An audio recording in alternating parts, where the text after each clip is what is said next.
tuned in to Athletics LLC with Lamar, Lucious, Big League Chew, and my man Clyde. You're about to be schooled in all things track and field. This is experience. Yes, sir. We are talking past, present, future. Y'all listen up. Let's go. Oh, here we go. Oh, we've started. Look, and Kai said, you all take too long. You be talking too much all the time. Oh my gosh. You all just missed about, let's see, 10, 12 minutes of pre-show that that we should have been recording anyways. That's a fact. But anyhow, welcome to Athletics LLC, everyone. Somewhat normalcy, but we're gonna get addressing to some of the current and a little bit past events that have happened. So we'll say hi and then move on. So the governor, how are you, sir? I'm all right. I'm good. Right? Like better than last week? Can we say that? Yeah. I'm better than last week. 1 week into my recovery. Yeah, I'm good. Facts. Yeah. 7 days in one place. Can you believe That's right. Speak for yourselves. We are. And that's your fault. Carnage, chaos, and mayhem. How are you, sir? I'm doing great. I legitimately have asked 3 times today what day it is, so that should tell you where I'm at. Yes. Pettiest? I'll tell you what day it is. It's the pettiest day in the history of the sport. I'm here for it. The baby is here for it. Chew, no more desserts on camera. Let's go. Let's go. Let's go. Oh my gosh. So you know what? Listen, they won't get to see it, but we gotta fill the audience in. What y'all missed was Chew was eating a chocolate covered banana. That's all I'm gonna say. That's all I'm gonna say. Too much information. It wasn't. It's exactly the right amount of information. Oh my goodness. I mean, this was a dessert at Great America when I was growing up. I found it at Aldi this week and I was like, yes, please. So I got it. Anyway. Not today. So Lucious, how are you, sir? I am absolutely wonderful. I do know what day it is this week. Last week, this time I couldn't spell my name hardly, but I'm getting better. You know, I am in Eugene yet again. And day 1 of the USA Championships in the books. Yes, it is. Quite the day it was. Yes, indeed it was. Man, oh man, oh man. Well, part of the argument, go ahead and start this argument again. As to the scoring debacle that we called the NCAA championship scoring, I rescored it. I checked it. So Carnage and I had a conversation last week and he agreed with me. Excel only knows what Excel is told to know. I redid the formulas. I checked my inputs. I still have the governor up 51-50. I'm just saying. So, don't get quiet now because we're live. Listen, you got something all I'm gonna say is this. this. Take your L like a man is all I got. I am going to fact check said scores again. For our resident scorekeeper, and we'll just leave it at that. She's already proven herself to, need a fact checker. So that is quite an impotent response. Wow. Ooh, it's not impotent. Very reserved, very controlled. Very reserved. Yes, very controlled compared to what we had before we got on air. For sure. Again, I'm not going to tell the world she can't count. I was promised better action. I was promised better action. Again, ladies and gentlemen, cut in line of this man in public, and he will embarrass you. He will. Yes, he will. You know what's so funny? Do it. What's so funny is that you mentioned that is that happened today. and Big League and I were in the car, and listen, what if you're in a car, what does green mean? Green means go, right? Yes. Okay. I'm from New York. So if I sat for more than 4 or 5 seconds before I said anything, I'm doing pretty well, am I not? Yes. Oh my God. Okay. I gave him 7 or 8 seconds. Oh, boy. Like 0.7. Oh my Listen, gosh. I don't understand. It's what quick, decisions it's are you decisive, making? What decisions are you making at a green light? Targeted, and it's go time. So let's not digress. Let's move forward with something that's important in the world. And like I said, I'm here in Eugene, and there has been a tremendous amount of conversation amongst a lot of people about some of the things that came out of the announcers' mouths at the NCAA championships or during the coverage of it. I know there are people that loved what RG3 was doing, but then he said some things that were kind of out of pocket, right? Dwight Stone's very out of pocket, and I'm gonna take offense right away. Jacob Miley is the Rudy of our 4x4 team, right? He's the guy that was a 152 guy in high school, decided to become a quarter miler this year. He got down to 46.1. He splits 45.8 at the NCAA championships. And for the latter part of the race, Dwight chooses to pick on him and out loud say he cost us the chance to break the national record. Well, which you already have. We already have it, first of all. So there's no way Jacob Miley can never share this moment with his children or grandchildren, not with audio anyway, because Dwight Stone is bashing him during us on our way to victory in the 4x4 relay, right? So Dwight, so you understand, we were on 2:58, the second fastest time in collegiate history. He split faster on that relay than he did when we broke the collegiate record, when we set the record the first time, right? And so even further facts, since we're running our mouths, the man was very ill and lost 14 pounds and couldn't train for 10 days before we came to the meet. So but he still split 45.8?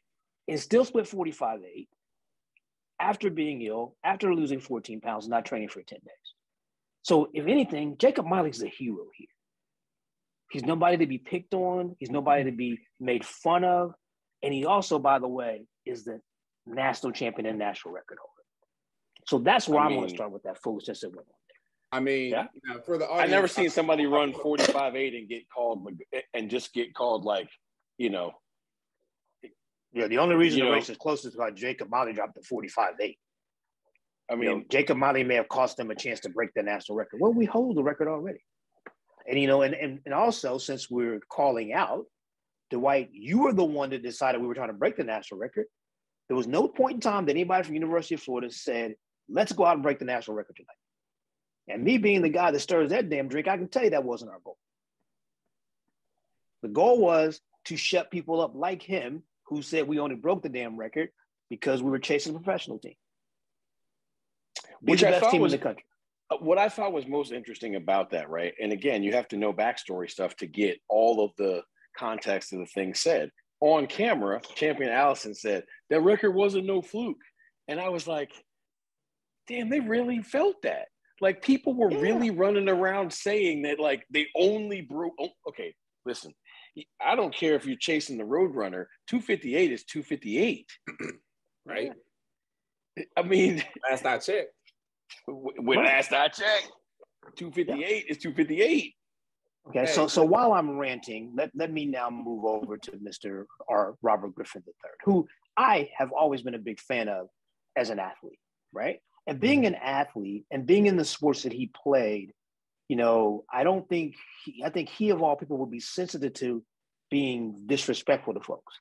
Okay, you would think he called Johnny Blockburger Johnny Lockburger because he locked up in the last 100 meters of the 400. Disrespectful, wrong. Okay, Joseph Fondoulet, who last year was a 10:22 guy, runs 10 flat and wins the 100. And all we can talk about is, oh, how terrible of a starter he is. And then out of his mouth comes, come on, coaches. Let's teach him how to start a little better. He could be a dominant force at the next level. Okay? So now I am going to borrow for a moment from my guy, the pettiest day ever, Robert Griffin III. How about coaches? Teach this guy how to read defenses. Maybe he's still in the league. Oh, Hold on. And there it is. Shots.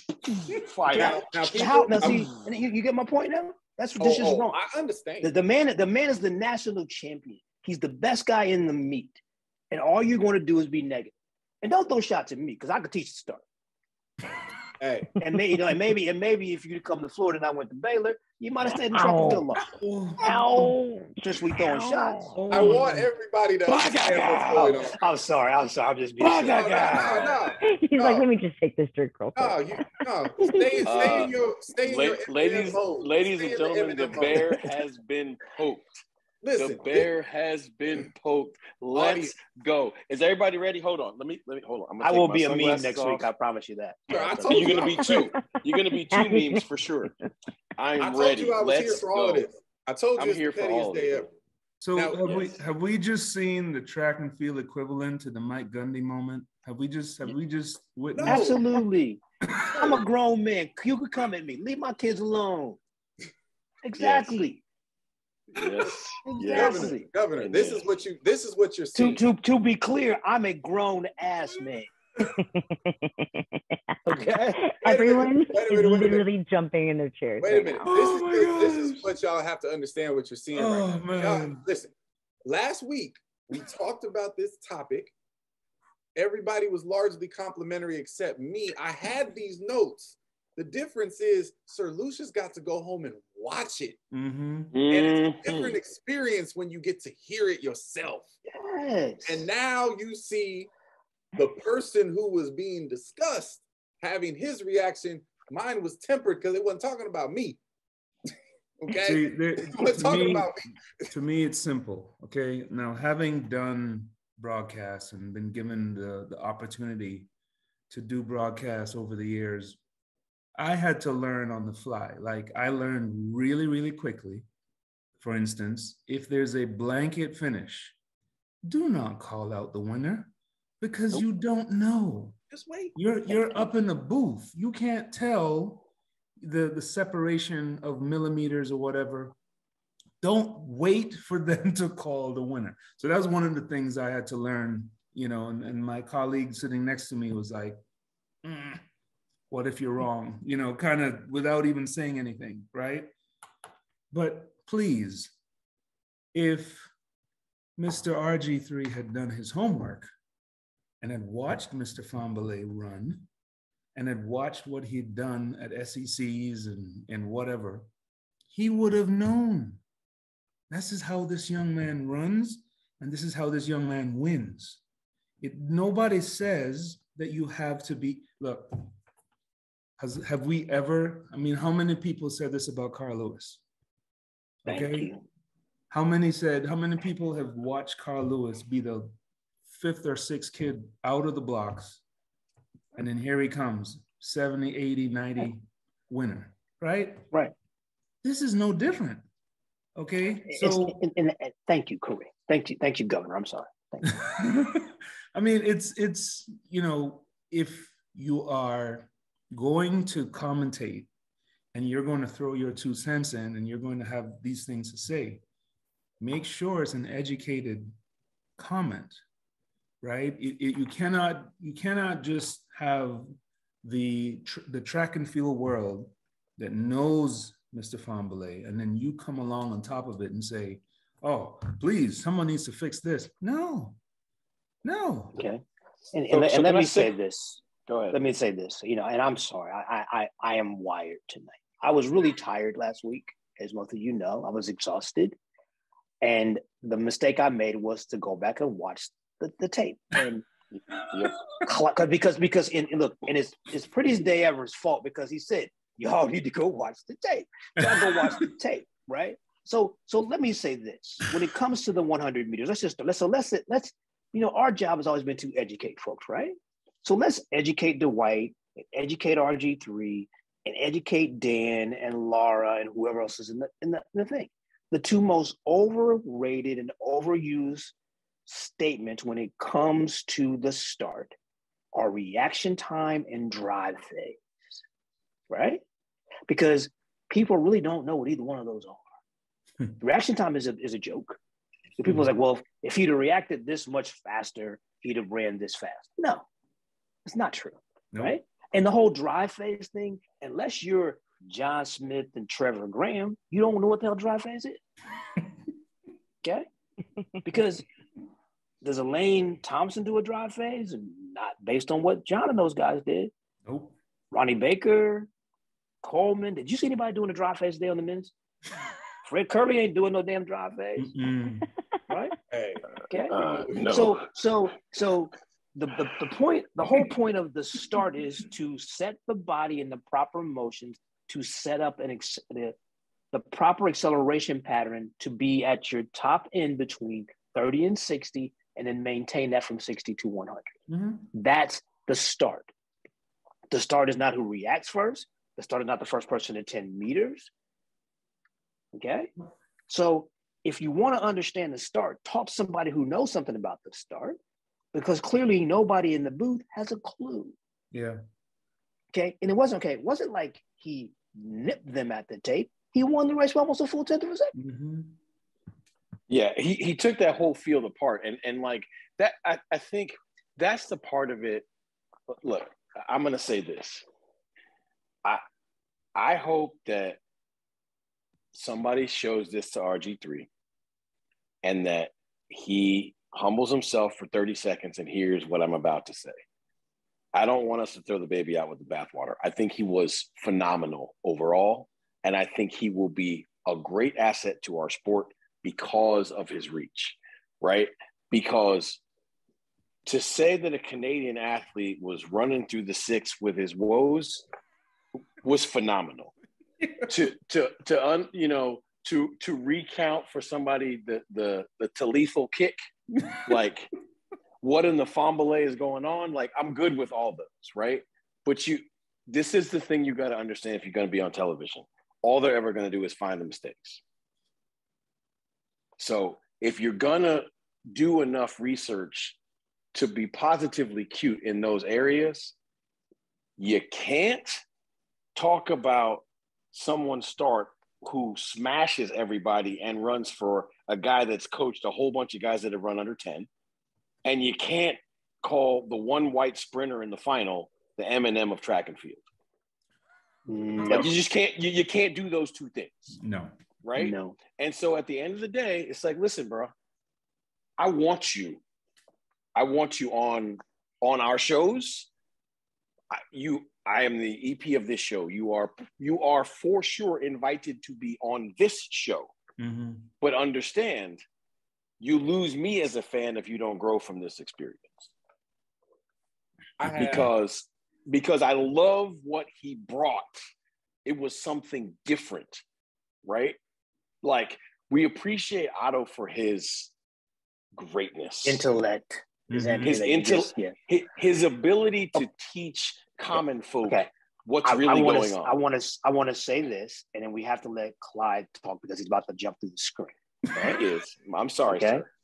Right. So, in talking about people who understand the start, these three people reached out to me, and one of them walked up to Joe and complimented him on his work in getting better at the start and understanding the proper mechanics in the race. John Drummond, Otto Bowden, Carl Lewis. Wow. Walked up to Joe after the race and congratulated him on improving his start and understanding on the race back. Yeah. I'll wait. What do those three guys know about starting? Clearly nothing. I mean, listen, I have my giant size water today. The floor is yours, sir. Be doing a lot of sipping during the show. Today is my day to sip. Okay.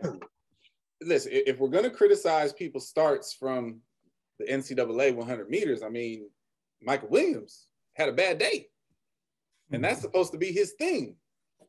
Like that's the part I just don't understand in a moment of triumph. If you're gonna pick something apart, pick apart the people that choked. Mm-hmm.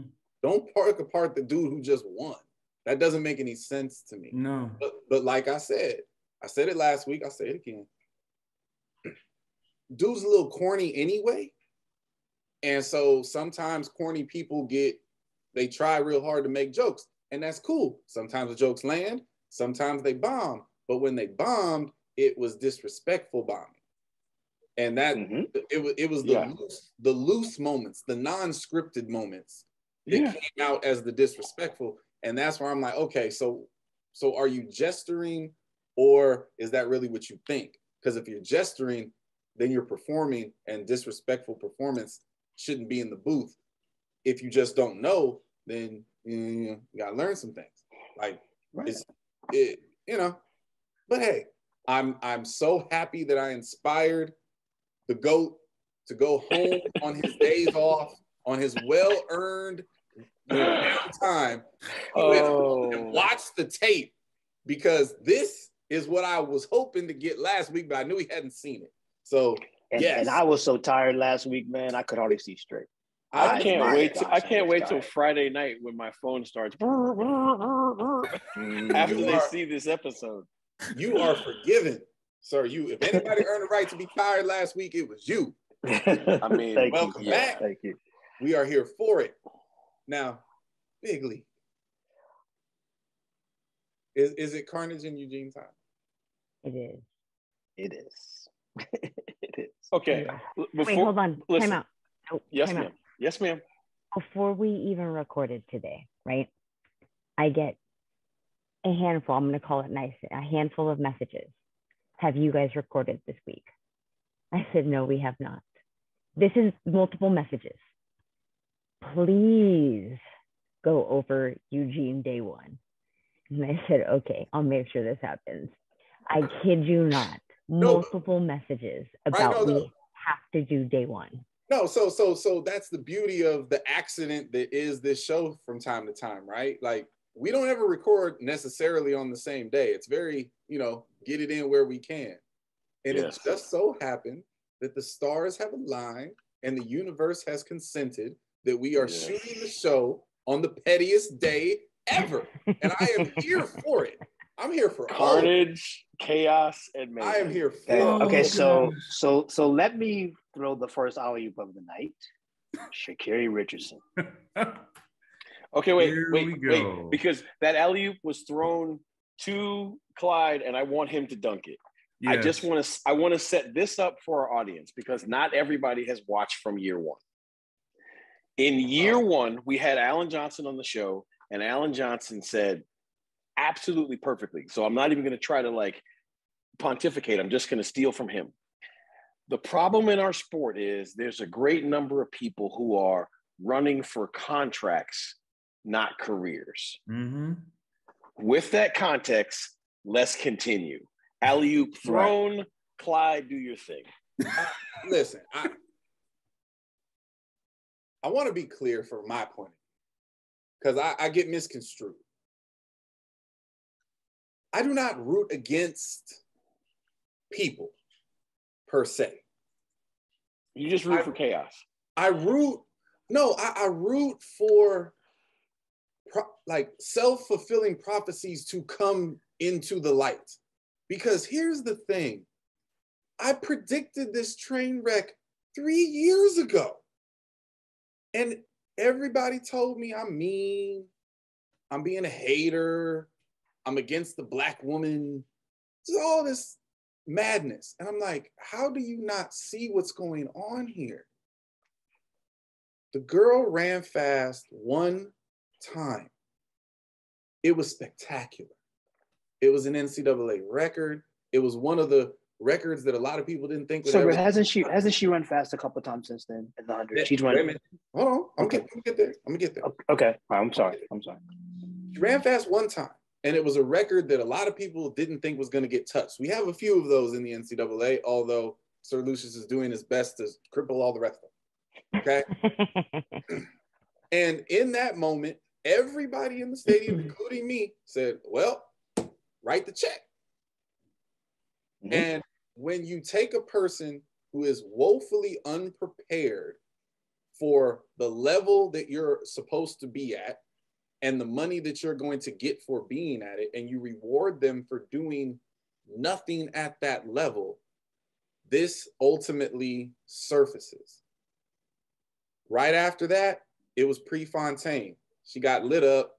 Everybody said, oh, it's her first time. I'm like, yeah, but how you lose matters.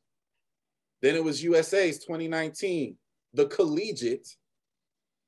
Yes. Daniels won Tiana Daniels the race. Sha'Carri was dead last. And she went under the ground to the cameras and started talking trash about coaches, started talking trash about I'm tired and all this other, making excuses. And I said, how you lose matters. Then COVID came and cut us all a break, right? And there's just been so many examples. The girl she's a front runner. She runs fast when she's comfortable. She runs fast when she knows she's supposed to win. The minute it gets a little tight, it goes to shit, and then there's excuses. And the crazy thing to me is, in the NFL, when quarterbacks do that, we flame them.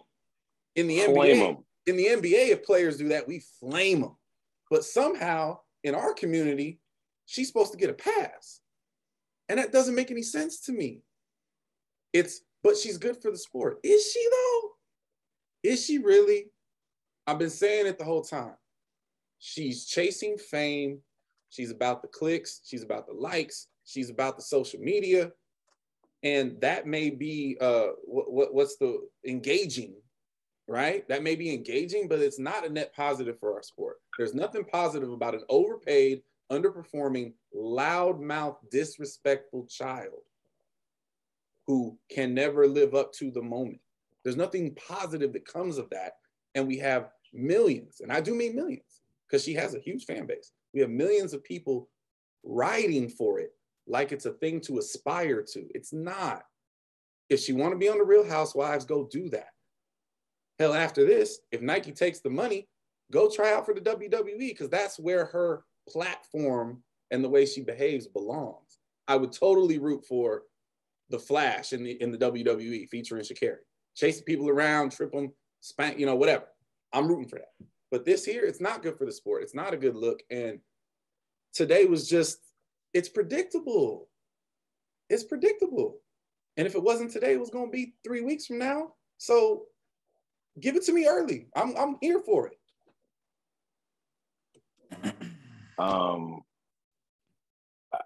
I guess I'm probably the only one that should follow that. Listen,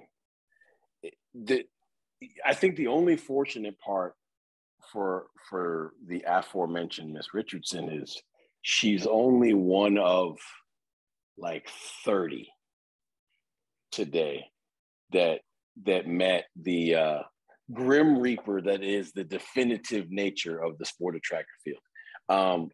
For those of you who don't watch the show every week, my son is a professional baseball player. He's a minor leaguer. I've been telling him for the last 10 years, the hardest sport to be a professional in is track and field. And he's like, well, why would you say that? I said, well, because to be relevant, you have to be top 10 in the world. And to be a household name, you got to be top 3. That's why. And our sport does not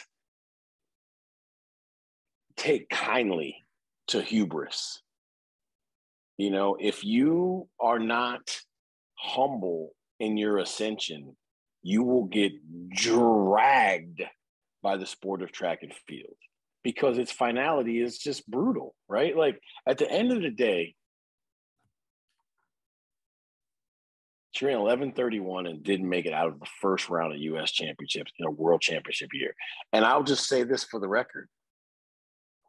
Literally no healthy human who's getting the bag has ever done that. Right. It doesn't happen in our sport. Right. And the problem you have is if you watch what happened today, there are a great number of, well, look, let's go back. I want to link this in. There was a tweet that came out, and it was basically what I think is like 44% of the athletes at U.S. championships are actually sponsored. So they're affiliated and not unattached. Okay. So if that few number, right? So less than half of the people competing at our national championships are actually, representing a brand, be it Nike or, Come On In Track Club, whatever it is, like less than 50% of the athletes competing in the meet are actually sponsored. Okay. So when people in that elite group show up to the meet unprepared, not fit, not healthy, just arrogant. At the end of the day, like, look, there's a spot where you're allowed to not make it, right? Like you can be a sponsored athlete, make the final, but not make the team. Then the sympathetic narrative is spun.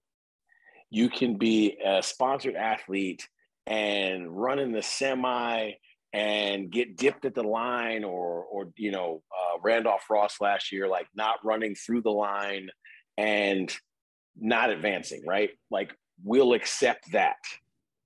Let me tell you what our sport is never going to accept. You're getting the bag, you run your mouth, you disrespect one of your competitors, call them out of their name, Panini, and then you don't make it out of the first round at U.S. championships when somebody of your ilk should be shutting it down 20 meters from the fit. Like I should be complaining that I hate that superstar athletes do that because then young kids think they're supposed to do it. Like that's who you're supposed to be. You're supposed to run like, 11:02 and stop running 30 meters from the finish line. And then I'm complaining that you're teaching young kids to do that. What you're not supposed to do is be digging and run 11:3. EP, you know who gets bounced in the first round at these championships? You know who that's for? That's people who are about to retire, for sure. People who are supposed to retire and high school kids. Yeah, that's the acceptable bag there. But we saw contracted athletes today run 53 seconds and 47 seconds and no mark in the long jump and I would like to put this in there also because there are people that have Nike beside their name that are the definition of the phrase you coined, the broke professionals, because you can enter under Nike. Doesn't mean Nike sponsors you. That means you have a kit, you have gear, that's you can't pay bills with kit and gear. Nope. So I think that like when we're talking about this, when we talk about the bag, the bag is the problem, right? Yes. Because it's 100% the problem. So when said shoe company pays said athlete $1 million a year and they have 0 medals, okay, what's the athlete's motivation to go after said medals or after said performances? Yeah. Okay. Because, if you're making $1 million a year and there is a clause in your contract that says, if you don't do X, Y, and Z, we're going to cut your contract 10%. Okay. Then after the second year, we're going to cut you 25%. So after the second year, you're still making over $500,000 a year. Oh, right? Yeah. So exactly. Think about the teenage phenoms that have done nothing. They got the long range contracts. I think it goes deeper than that. Okay.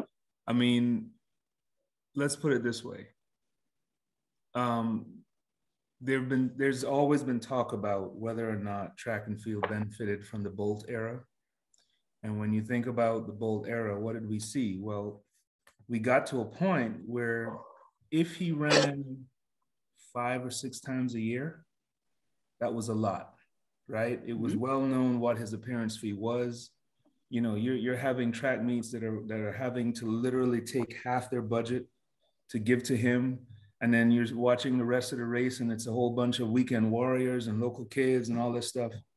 And, what's being missed in all of this? Do folks realize if someone's making $1 million a year and you're telling them they have to show up to a Diamond League to win $10,000. Are they going to show up? No. Right. What is the incentive? Right. Right? I mean, think about you are speaking to exactly what I'm talking about. the biggest prize USA Championships. $8,000 for the winner?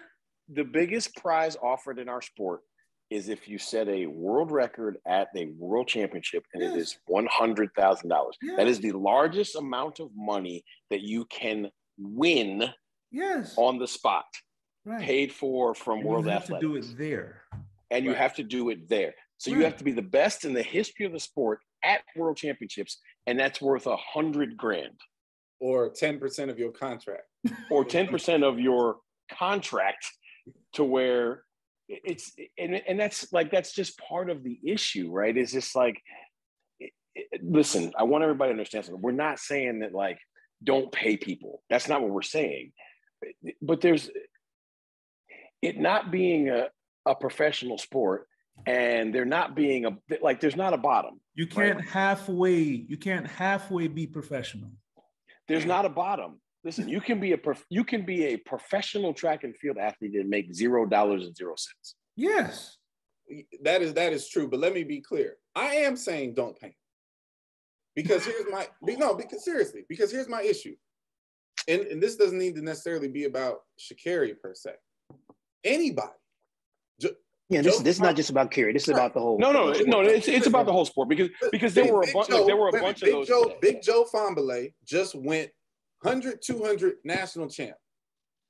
I'm certain he'll be pro sometime soon. Last I checked, he has no medals. If you tell me that we're going to pay Joe, okay, cool. But then don't tell me in order to pay Joe, Company X had to dismiss or cut or reduce people with medals. Correct. That's the problem. That's what our sport does all the time.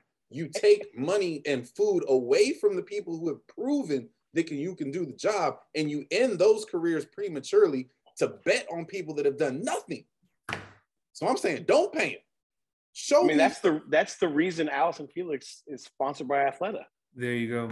Right. Like that's the reason. That's literally the reason for that. And it's funny that you picked Joe, because Joe was probably one of the most professionally acclaimed athletes to ever be in college. He was an Olympic finalist. Mm-hmm. Yes. Yeah. Right. Like Joe almost right there. He's already accomplished more than any of the teenagers that got the bag. Yeah. Exactly. More than Sha'Carri. Like I could actually live with you paying Joe the bag, because he's already been an Olympic finalist. He was 2 spots from the podium.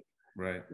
But let's be clear. There's a whole lot of other folks that have already gotten said bag that, and I'm not going to pick on names because that's just not, it's not cool, but I'm just, but I'm just going to say this, like, listen, there's a whole group of people out there not living up to their contractual obligations. And look, what they don't understand is that's not bad for them. It is bad for them, but that's bad for our sport. Mm-hmm. Right? It's the reason why you have to be inside the top 10 in the world to get any sort of contract from any sort of company. We quote unquote old heads. The one thing that was a guarantee when we were competing was that your agent calls you up, says, hey, I got you a small meet in Bellinzona, right? It'll just be you, okay? They want you, you'll be the show. Hey, just get on a plane, no problem. Get off the plane, you walk into the lobby and you look around, you're like, oh, are you kidding me? Why are you here? Yeah. Well, I'm here because you're here, right? And that was the essence of the old circuit.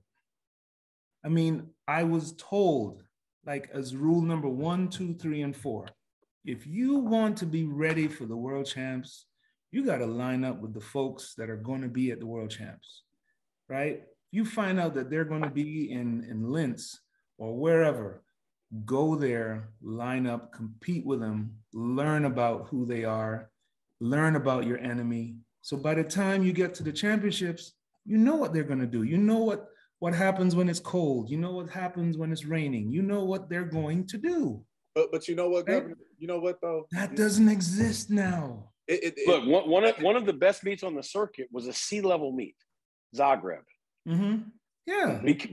Just because of a glitch in the calendar, Zagreb fell in a spot where there was like an opening, right? Yeah. It's a sea-level meet. Like, you win this meet, you got 500 euros. Yeah. Right? And there would be people who are going to win global medals in this meet. Insane. That's right. Yeah. But on a regular, like every year. But Governor, you listen, the mentality of the athletes shifted at some point. And yes, it did. I don't know if it's an age thing. It's probably has to do with the professionalism or lack thereof of the sport. But the mentality has shifted. And this is my issue. This particular child ain't built for this sport up here. Just not. But I want to get off of her because look, the whole point of this segment, Carnage and Eugene, is that like, look. Oh no, I'm shifting from that. No, I know. It was that she was one of loosely somewhere like in my head. I did a casual count. She was one of somewhere between 15 and 20, like paid sponsored athletes who didn't get out of the prelim.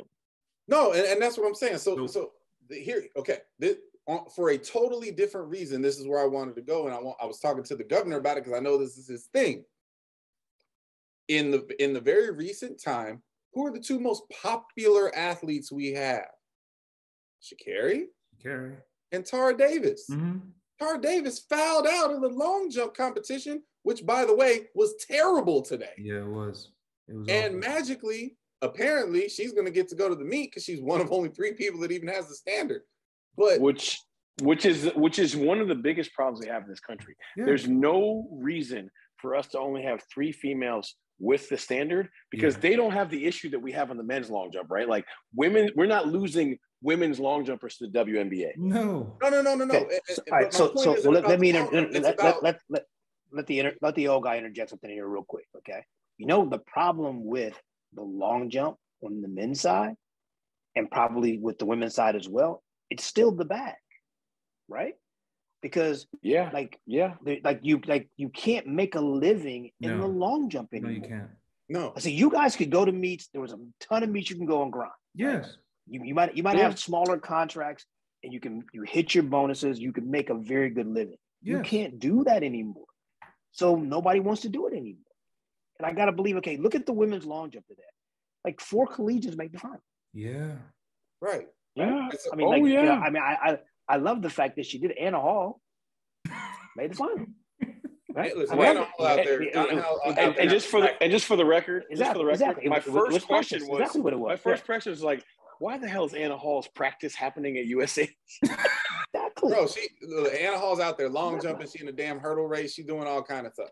But the point that I was getting to, and again, on the opposite side of things, right? Because everybody that pays attention to Tara, she's sweet, she's enduring, she's respectful. Everything about her is super positive, right? But is it about the career or is it about the social media presence? Is it about the likes? Is it about the YouTube bag? Because the jumping ain't it. And I don't feel bad saying that because you know what? She a pro now. Mm-hmm. So once you a pro, you got to step out here and eat this the way everybody else got to eat it. You can't be the future of the women's long jump for Team USA and fouling out in the damn first. Like, you can't do that. Yeah. So I miss Brittany. So here's a question. What was more shocking, Sha'Carri Richardson or Cole Hawker? Cole Hawker. Yes. Can we get into the Cole Hawker? How does that happen? But this is what I'm saying. That's why I said like I want to make sure that all of our fans who watch this show understand this is not a Sha'Carri bashing session. This is about a huge crossroad in our sports because I'm gonna tell you this right now. Cole Hawker not making it out of the first round in a world championship trial meet that's in Eugene is inexplicable. It's inexplicable. And it's not like, I mean, look, 339 is not slow. I understand that. But it's not like it took 335 to make it out of, we're talking about getting out of the first round, folks. Yeah. Right? At the end of the day, if you're savvy enough to race your way into the final and almost win a medal at the Olympics. When we're at the U.S. Championships in Eugene, bruh, you need to sleepwalk through this. Something is wrong. Yeah, I mean, I don't get that. That's a major head scratcher. So Lucious, did you see it? Did you see it? That one blew my mind. Yeah, Lucious was in the building. Did you see the 1500? No, I didn't. I was a little busy warming somebody up at that time. But it's like somebody walked by and said, "Call Hockerton." I was like, "You made that up. Like that couldn't be right." Right. There's no way that's like because that guy's the best kick in the world. Exactly. He's the fastest guy on the track. He's in the cathedral. He's on his home track. Yeah. Right? And like they don't do that here. Like, there's no world ever where an Oregon Duck does it. Okay, like, as sad as we are, like obviously English is at the end of her career, right? She ran like 11. Yeah, it wasn't pretty today, right? But in no world would we have been surprised if English found her in a run 11 flat because she's at home, right? And the Oregon athletes always run well here. Yeah, and you know what? To that point, because somebody made a comment to me about that off air, not on this panel. To the English point, English getting knocked out in the first round is kind of shocking, right? It's an unceremonial end to her career if it is indeed the end. But damn it, it speaks to what I said. It speaks to what I said at the beginning, right? It's the brutality of the end of our sport, right? Like that's how our sport treats you. But she had a career. She has medals. She's an Olympic gold medalist. Yes. Right. And I would bet money. I bet money somewhere along the line of English's start to finish career, somewhere along the line, she got a letter or an email saying that she was going to lose money and somebody young and unperformed got paid. Right? Like it's track and field seems to be the only and I know like there's a reason why there's a rookie salary cap in other sports, right? Mm-hmm. Yes. And there's a reason you have to earn your keep. And like we as soon as somebody runs fast, let's go throw the bag of money at them. Mm-hmm. But I've said this to said shoe companies, what now is their motivation to run fast again? Yes. Okay. Yep. The agent, so-and-so won't go overseas and race. Well, why? Because at this point, they know the money going overseas is not for them, it's for you. Because you want your 20%, right? They don't have to go because they've made too much money now. Yeah. Right? And EP, I gotta say this because I told you if we got into this topic, I would. So I'm gonna say this. I am not here for, it may have happened already while we're shooting the show, but between now and 48 hours later, everybody's seen Higher Learning. Everybody's seen Higher Learning, right? When Omar Epps decides, you know what? Yeah, I'm here on scholarship and everything, but I'm not your horse. And I don't care about running anymore. And I'm going to do what I'm going to do because I'm not your horse and my life is bigger than that. Give it 48 hours. I guarantee you the tweet, the social media post, the interview from Ms. Richardson is going to be something to the effect of, I'm bigger than this. This is, I ain't this. Stop it. This is your job. If you don't like the job or you don't want to do the job, then go do something else. But as long as this is the job. This is the hope. Okay. We're going to, if I'm in the camp, we're going to own the bad performance and I'm going to get myself together and I've got 48 hours to get on the track and show where I'm working the 200. Oh, that's what needs to happen. Mm-hmm. No, stop. We're not going to do that. We're not bashing. But I'm just saying that's what you said what you had to say. And leave it there. And I'm with you. We're going to leave it there. All I'm saying to you is if I'm in the camp, that's what should be happening. I'm not saying that's what's going to. I don't disagree with you. But starting with you, because this is a math question. There's four of y'all. I'm not even going to answer. Oh, God. I'm not even going to answer. There's four of y'all. Chew. What is the percentage likelihood that happens? Okay, stop. We're not going to do that. Stop. That's not the issue here. All I'm saying is this, is that if Yes, that's we absolutely. would all like to see that happen. That's absolutely what needs to happen. Because here's my thing, right? I happen to have had the pleasure of recruiting Sha'Carri out of high school. And the Sha'Carri Richardson that we see today that's not who I recruited out of high school. Mm-hmm. Mm-hmm. Not even close. And I would like to see Carrie get back to the Carrie she was in high school, to be back to the Carrie she was in college, because she is a phenomenal talent who is slowly deteriorating right before our eyes. That's the sadness of this, right? Yeah. And I mean, yes, it is. Yeah, that's the sad part. But but again, there was a lot of other foolery out there today. Oh, there's a lot of other things. There was some. And at the end of the day, like, as hot as track and field's been, over the last year and a half, coming off the NCAA championships where we saw craziness every time somebody stepped on the track, we expected more of that craziness today, and it just wasn't here. So here's what I think is funny, right? That same thing that we all saw that was like, about who is and isn't sponsored here, right? Mm-hmm. It's basically monetarily, it basically said that if you are a female thrower, you should probably get a job. Yeah. Right. Like, that was basically what, I'm not, this is not me saying this. This is what the industry is basically saying from a financial support standpoint. And I'm saying that for a reason, because I'm pulling this up because I want to talk about this. The people who will for sure make the least amount of money in our sport are female throwers, in particular, female javelin and female hammer throwers. So let me just lay this out here so people understand how good, because we talked about all the bad, right? How good today's women's hammer was.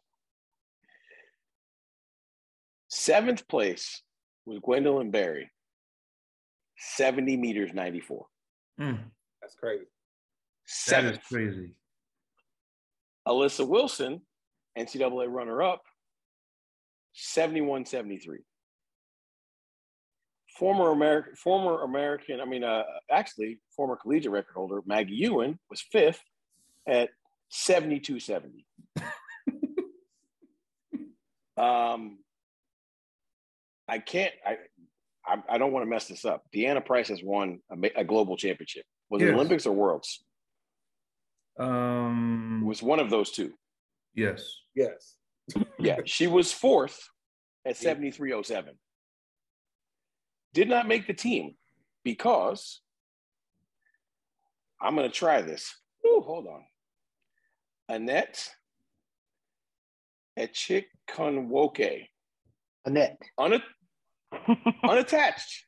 I want everybody to hear this. Unattached. Yeah. Unattached. Hit the world championship standard at the meet. At the meet, right? This is what we're trying to teach our athletes to do. 73-76. Keeps the global champion from going to the meet because Janae Casanavoid. Janae. 76.04 for second. Oh my gosh. And Brooke Anderson, Nike Ironwood, 77.96 to pass Cam Rogers for the world lead. Wow. But okay, so Carnage and Eugene, right? If I started the day telling you that Deanna Price ain't going to Worlds, you would have told me I'm disrespectful. Correct. Right. So, but I want absolutely. You've lost your mind. So she won gold. So she won gold in 2019. Wasn't going to make the team. Kind of like she won gold in 2019. She won gold in World Championships in 2019. Okay. Oh wait, so he tried to talk over that one, didn't he? No way. So do we get 4 there? She still gets to go. You get 4, yes. So we get 4. Yeah. Okay. Well, either way, you're not gonna tell me that Deanna Price was 4th.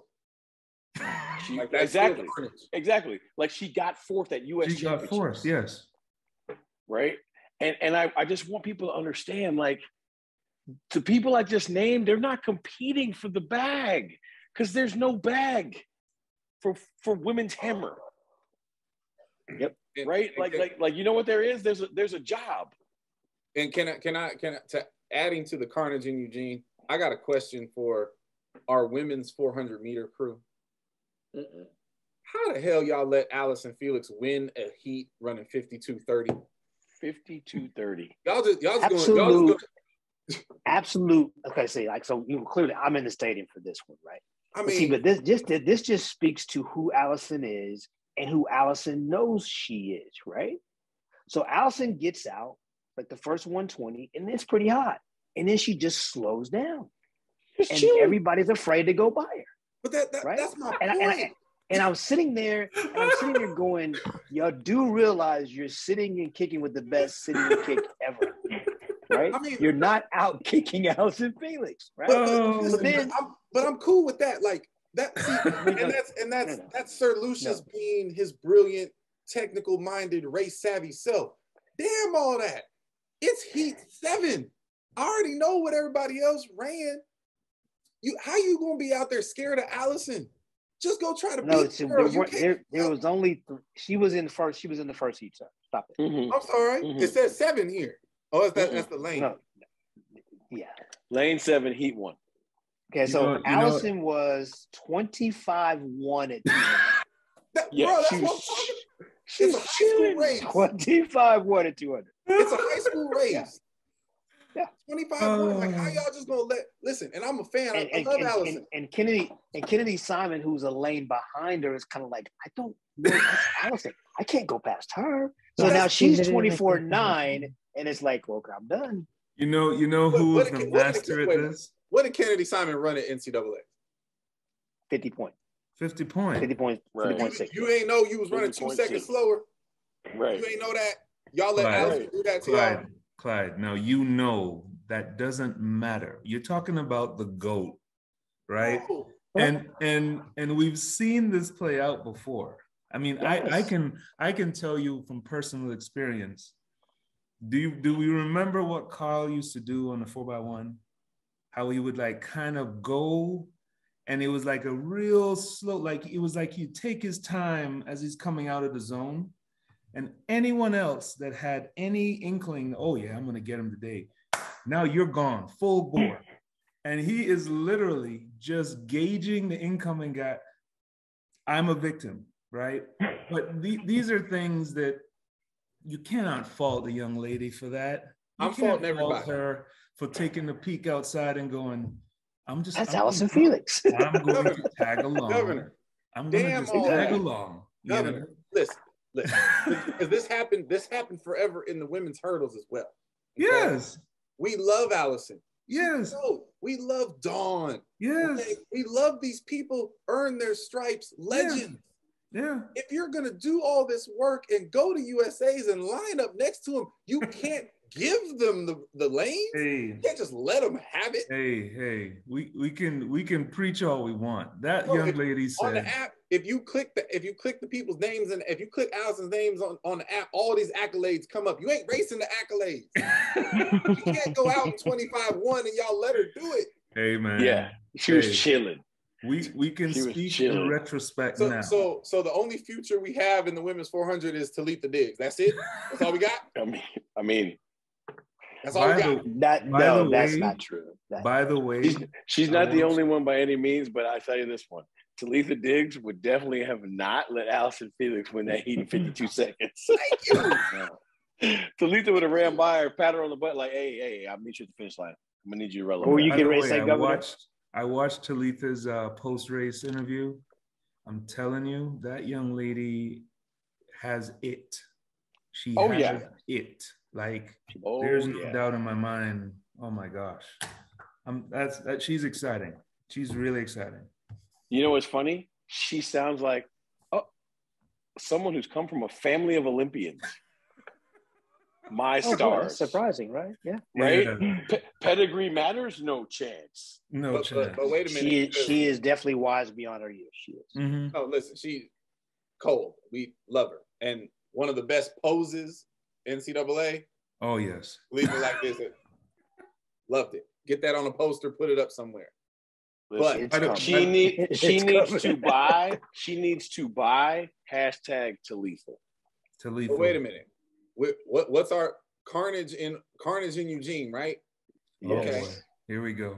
Wait a minute. These are talented people. I know because I'm fans of some of them. Chloe Abbott ran 55-1 today. Yes, she did.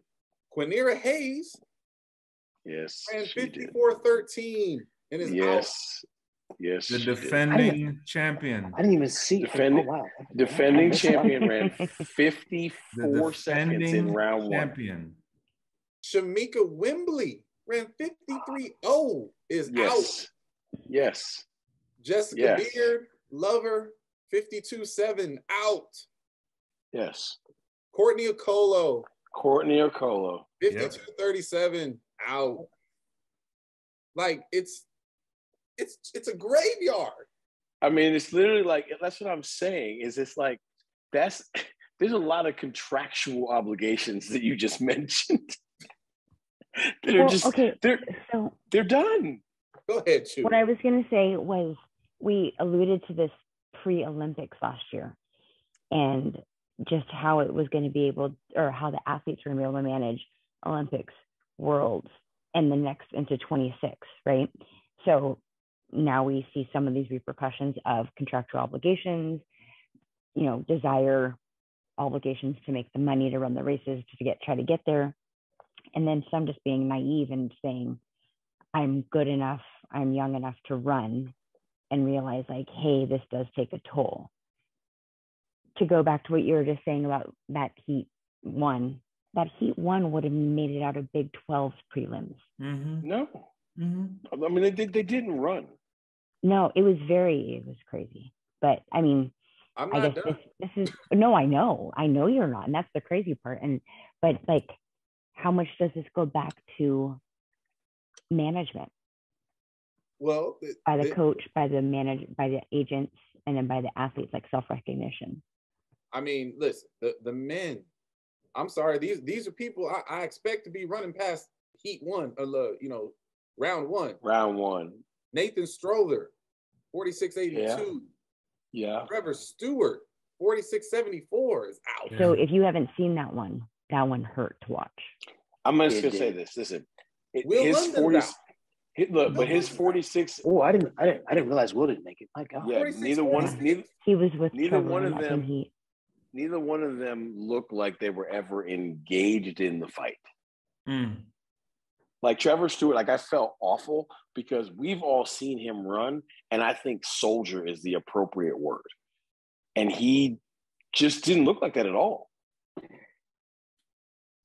See, here's the bad thing about Trevor's race. Maybe he's hurt, man. His first he went was 22.5. Yeah.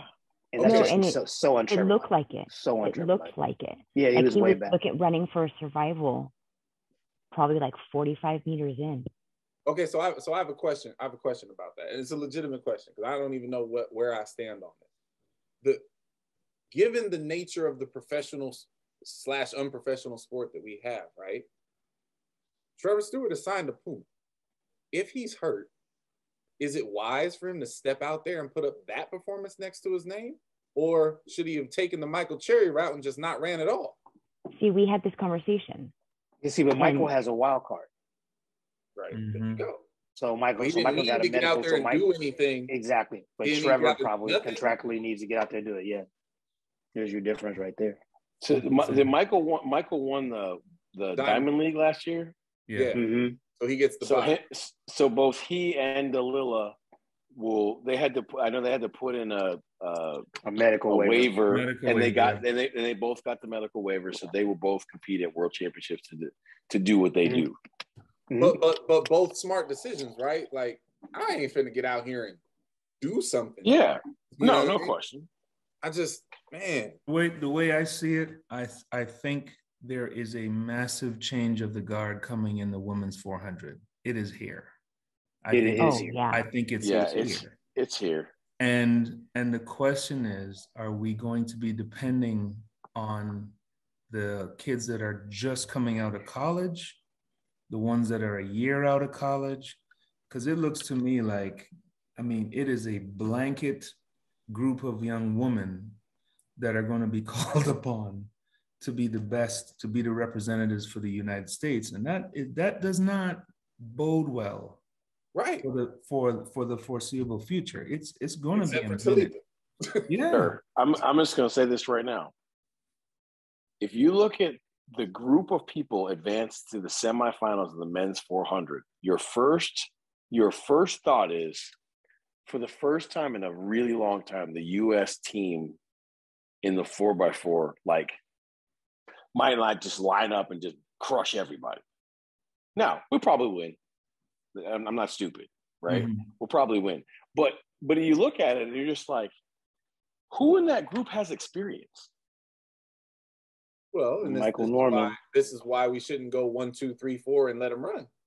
I mean, Michael Norman has experience, but they're not good experiences, right? Yeah, Randolph. That wasn't your question. No. I'm saying like the overall, right? Like Michael Norman has experience for sure, right? Mm-hmm. Right. Okay. Think about it. He's the most experienced guy. I mean, that's scary in and of itself, right? Vernon Norwood is probably next. Yeah. Yep. Right. And the crazy part is the next most experienced guy is Randolph Ross. And he's one race experience into pro track. Yeah. Last year, the world, the prelim of the games. No matter how the men's 400 plays out, I'm going to be standing on my soapbox talking about give me the hurdler. Oh, well, listen. The long and the short hurdler. Both of them. If at least Rye Benjamin isn't on the 4x4, I'll eat this glass. Forget Rye. We know we're gonna get Rye. I want both of them. Both of them.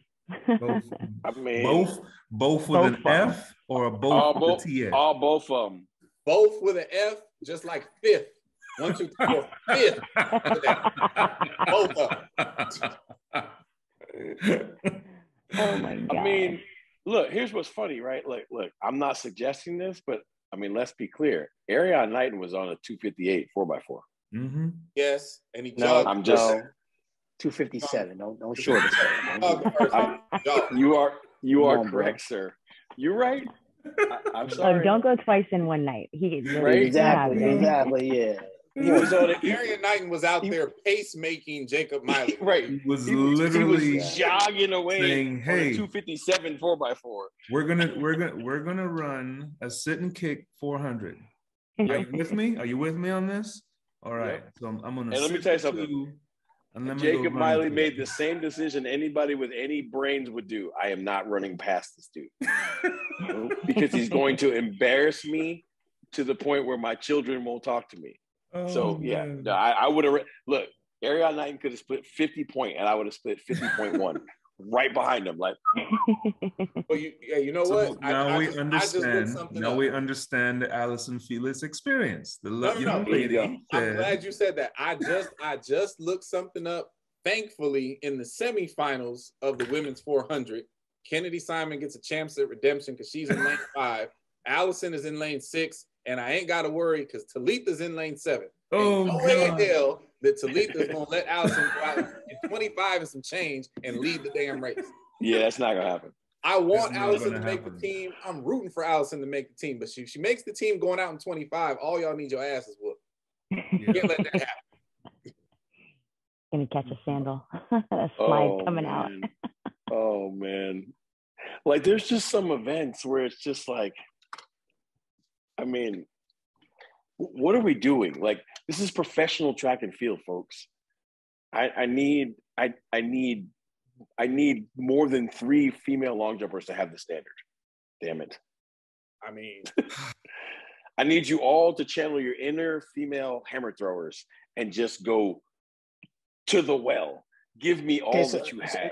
And I'm going to tell you this too. So we have to put some of this onus on coaching. Right? Yes. We have to, because clearly the throws coaches have gotten together and like we're gonna figure out how to get this damn hammer done, right? Facts. And we used to have a bunch of men's long jumpers, a bunch of women's long jumpers, and now we don't. So we have to identify the problem. We can't just put all the onus on the athlete. You know, we had this conversation years ago where I said something about coaching guys to run 10 flat. And so the EP was like, well, then I guess you need to coach them to run 10 flat. You need to figure it out.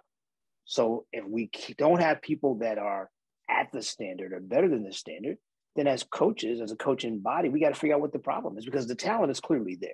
We have too many fast sprinters to not have better long jumpers. You know, Facts. on both sides. You know, on both sides. Speaking of, has anyone seen Heat 2 of the men's 100 tomorrow? Yes, I'm here for all of that. Sir Lucious, I would love to hear what you have to say with the distribution of Heat 1 and Heat 2 of the men's. Yeah. So let me read this. Heat 2, Lawrence Johnson in 2, Mr. Garcia in 3, Bromell in 4, Bracy in 5, Coleman in 6, Bednarik in 7, Michael Williams in 8. Yeah. And the sneakiest guy on the planet in lane 9, Chris. In lane 9, yes.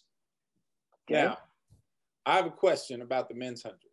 Again, Lucious, you were in the building, so I'll toss it to you, and the rest of y'all can tell me something. Is Fred Curley crazy, or is he going to break the world record? Because he ran 9.8 in the prelims for no damn reason. No. He wasn't running. That's what I'm asking. That's what I'm asking. Okay. I mean, clearly he was running because he ran 9. It wasn't like he was digging and he shut down at the end. Okay, so like I looked this up earlier, so let me look this up again. Okay. So at 30 meters, he's 387, right? From 30 to 60, he's 2.61. Exactly. So he's 647 at 60. He was 647 at 60. Right? Yes. So from 60 to 100, he's 3.36 the last 40. Insane. And it was textbook. It was textbook. Whew. Like if you look at the splits, the next fastest guy to 30 in the whole field was Brandon Carnes was 393. Michael Williams was 392. Like he's like a half a tenth ahead at 30. Right. When the hell did that happen? Y'all let the 400 meter dude do this? No. Listen, I will not let you disrespect that dude. Fred is a sprinter. No doubt. But he wasn't whatever he wants to sprint. Right. But he wasn't. Yeah, but he is now. Listen, and he just figured out that he was, because I mean it was textbook. Wait, I'm gonna tell y'all something. Fred, look, okay. You guys are all smart enough to see harbingers. Fred's first 3 races of the season told y'all that this was coming. Mm-hmm. Yeah. Right? Like it's like, okay, if you look at 983 in the first round and not running all the way to the line, like go back to his first 3 races of the season, you're like, yeah, that makes sense. You know what I'm saying? Like Fred's gonna run 9.7. And every one of us would have said that based on his first 3 races of the season. I mean, the man ran 19.8 in April. Yeah. I'm just saying, right now, Fred looks like our only legitimate shot at the Italian. Listen, he seems like the only guy that could do it. You're assuming the Italian's going to show up to the final. Yeah. I am assuming the Italian is coming. You're assuming a lot. You're assuming a lot. And I will say this, it was the first round. Mm-hmm. Coleman and Bromell, those guys they're chilling. They were chilling. Mm-hmm. I'm not getting amped off the first round. I'm more looking at the model, the way he. I will after tomorrow. We'll all have a better sense of it. The second heats. You're talking about Carnage. It's gonna be some people run faster than that. Exactly. Well, and let's be realistic. The meet starts tomorrow, right? Well, that's why I wasn't watching today. I'd missed everything. Yeah. and again, to speak to what happened with Miss Richardson, it just looked like she was sleepwalking. Like her first 30 meter was 4.36. Yeah. Yeah.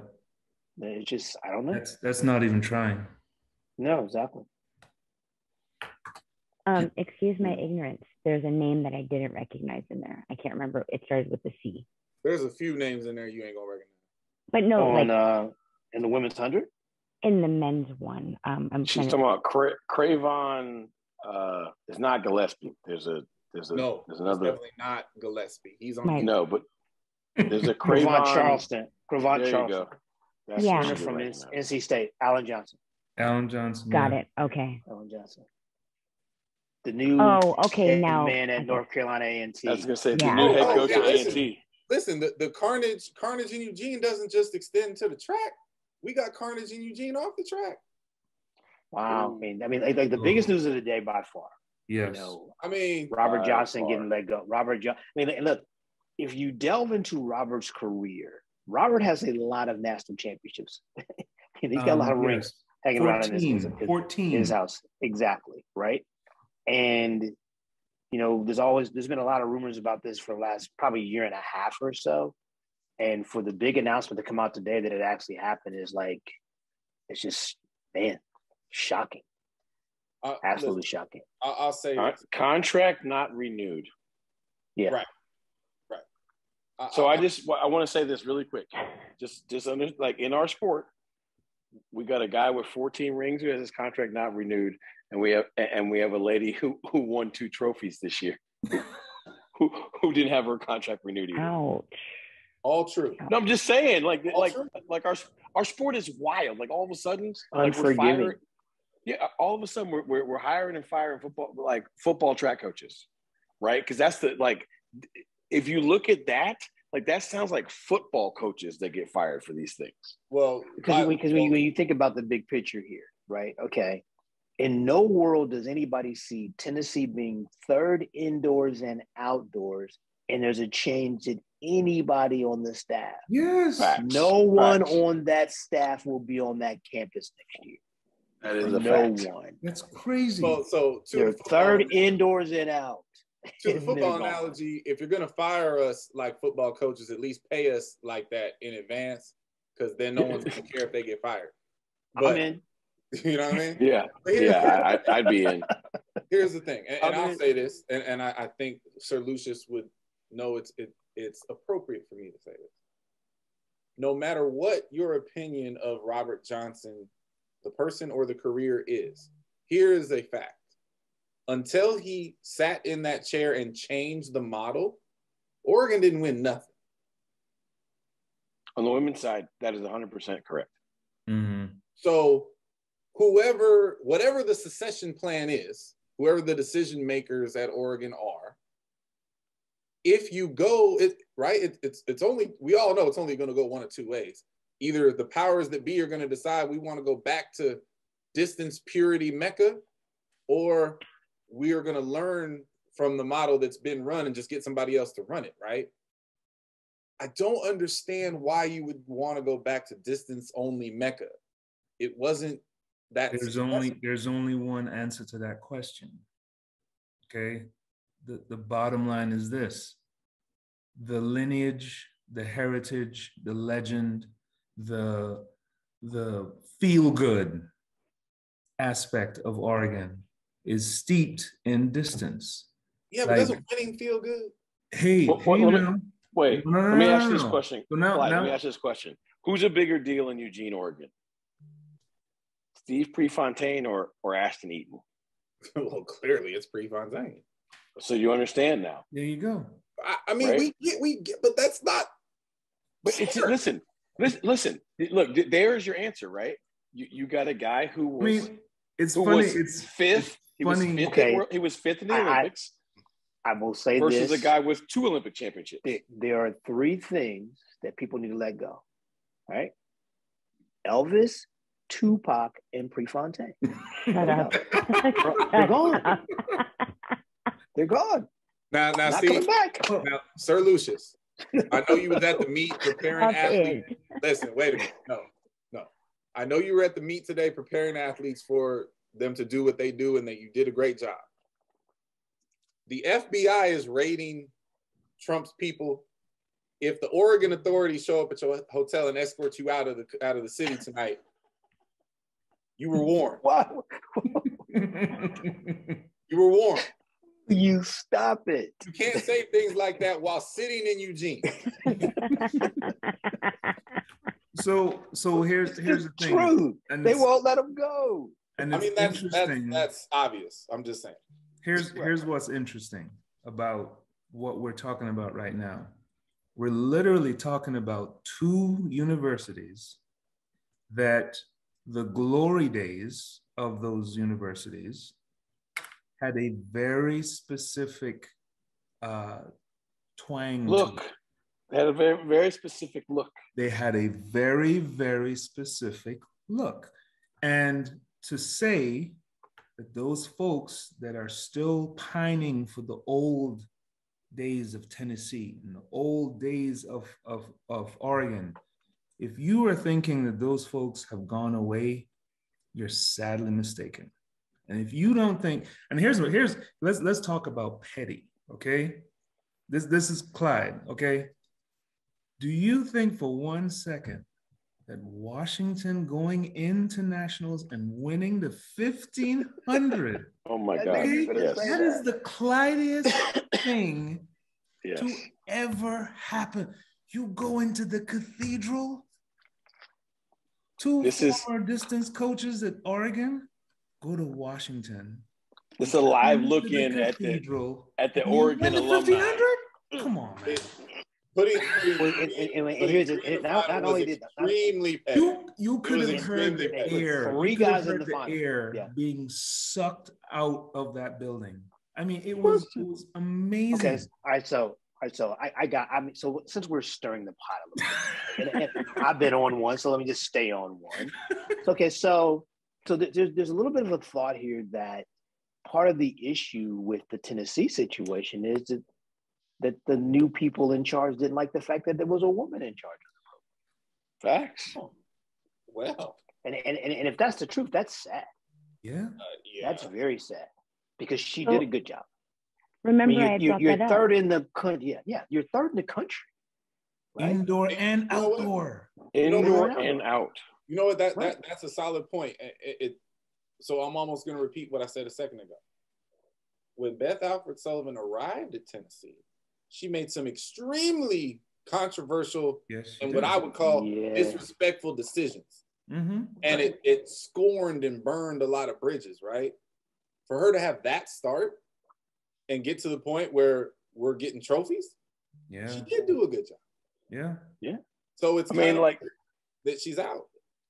Like I'm not trying to look. I'm never trying to count anybody's money, right? But I'm gonna say it like this: the best program in the country this year, men and women, was Florida. Duh, we got that right. Probably going to be some sort of financial windfall. The next best program in the country this year, men and women, was Texas, right?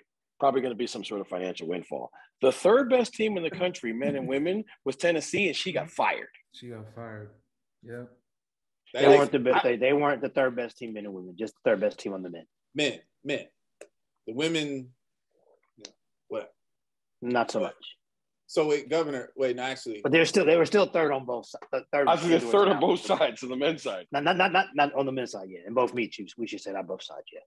I understand what you're saying though. Actually, I have a question for the EP. Since he spent the most time of any of us in the Pac-12/10 conference, we all understand that if you're angry at Texas, at some point you're gonna get to see this, right? Is there some kind of Oregon equivalent to the horns down? Because the Washington dudes should have did that. they should have did that and put the O somewhere or something. That was it just looks like this. That is like it just like if it was me, I would have crossed the line just like this. Just like this. Oh my gosh. I'm trying to imagine Clyde at the helm of that absolute that moment. Oh, sir, listen, I don't even coach distance runners. Please believe if I was the boss at Washington and I'm in Oregon's building and we put 3 in the final and they don't, I'm on television. Well, see, and I think about it like this. Okay, so, go back to when Carroll went to USC, right? All of a sudden, they're crossing the line, throwing up. Mm-hmm. Absolutely. Right? Every time they won a race, throwing it up. But then you go back to the Pac-12 meet, and Oregon beat them in the 4x1, and Oregon crossed the line like this. Yeah. But listen. If you win, I'm all for the petty win. Mm-hmm. One of the pettiest things ever. You can go find the video. Ry Benjamin transfers from UCLA to USC, which is easily like the most controversial thing ever in the West Coast, right? Yeah. They have the dual meet at UCLA. Mm-hmm. And when the meet's over, Carol made sure that the team was in front of the Drake scoreboard, and Ryan Benjamin is 10 feet in front of the whole team like this in the photo. It was the pettiest thing ever. And I'm here for it. If you win, you get to be petty. You get to wear funny costumes. You get to do all of that. Yeah. I'm here for the petty win. Like, we need more petty wins in all of it. I would love to see Talitha run by Allison and hit her in the back of the head or something if she goes out. Oh my God, no. I would love to see that. Oh, you would not. Yes, I would. You would not want. No, because you would not want to see the reaction from myself and her parents after she did. I was just going to say that. I feel like I don't want it to happen, but I assure you, I would enjoy watching. I just want to see her come running by Allison and be like, "You need to sign me to Athleta." Hey, Sage, get me some Sages, something. I just want to finish this subject like this, right? Like, you don't have to like, love, or dislike Robert Johnson to understand that there's a whole lot of privilege involved in the decision to not renew that man's contract. Because at the end of the day, right, they always tell you when you're a college coach, you need to be a team player. You gotta represent the brand. You gotta do all these things, right? But when you win more trophies and more rings than you have fingers, you're not in a contract not renewed situation. Mm-hmm. Well, like, I'm sorry. You know what? I'll say this. I agree with you on that. And this is my issue. I only saw one of the press releases today. I only saw the one. Maybe there are others. I don't know. But to that point, you got to give a better explanation than the one they got. Yeah, that's what I'm saying. If there's an explanation, then step on out with your chest and explain it. There isn't a real explanation, and if there is a real explanation, say it with your chest. Mm-hmm. And they don't have the stones to say it with their chest. And the reality is listen, go ahead. Come on now. In the world we live in, there is nobody sticking their chest out. Nobody, look, it's going to be one of those, we make nice, we decide to part ways. And honestly, if it's something just beyond that they couldn't work together anymore, then we should leave it that way. And that way we can celebrate a guy that had a great career, you know? And that's usually when you come to the end of your contract and you are not renewed, that is usually a sign that, hey, we're just going to let sleeping dogs lie. Yeah, we're just going. They call it irreconcilable difference. Oh yeah, we'll just call it what it is. Yeah, right. If you make it through the last year, you probably got an issue brewing. Absolutely. I'm just going to say this, folks. I would give credit to the former AD Jeremy Foley. Like, you don't ever want to be a guy that's working in the last year of your contract. Right? Mm-hmm. That's not a good thing. And look, we all get that, and that's all true, right? Okay. But I'm gonna stick up for the coaching profession here, and I'm gonna say this: if you win more trophies than you have fingers, you get to be part of the decision maker as to how you go out. A la Ohio State? No, absolutely you should. Absolutely you should. See, I don't. Okay, listen. I hear you, and there's part of me that would like to say I would agree with you that. You know, but not in the real world, because you're not the boss. You know, you're not the boss. And see, my thing is this. Okay, so let me put this to you this way, right? If everything is good between both parties and you're that successful, you absolutely should walk out on your own terms. But if you are the boss and you're unhappy with your employee, I don't care if you won 100 national championships. They have the right to do what they want to do. Yeah. No, listen, out on your own terms. I'm not questioning Oregon's right to do what they want to do. I just know this, and nobody won't. No, look, I'm going to say this because nobody else will have the balls to say this. Robert Johnson has done more for the Eugene, Oregon, and the University of Oregon than the University of Oregon has done for Robert Johnson. Okay.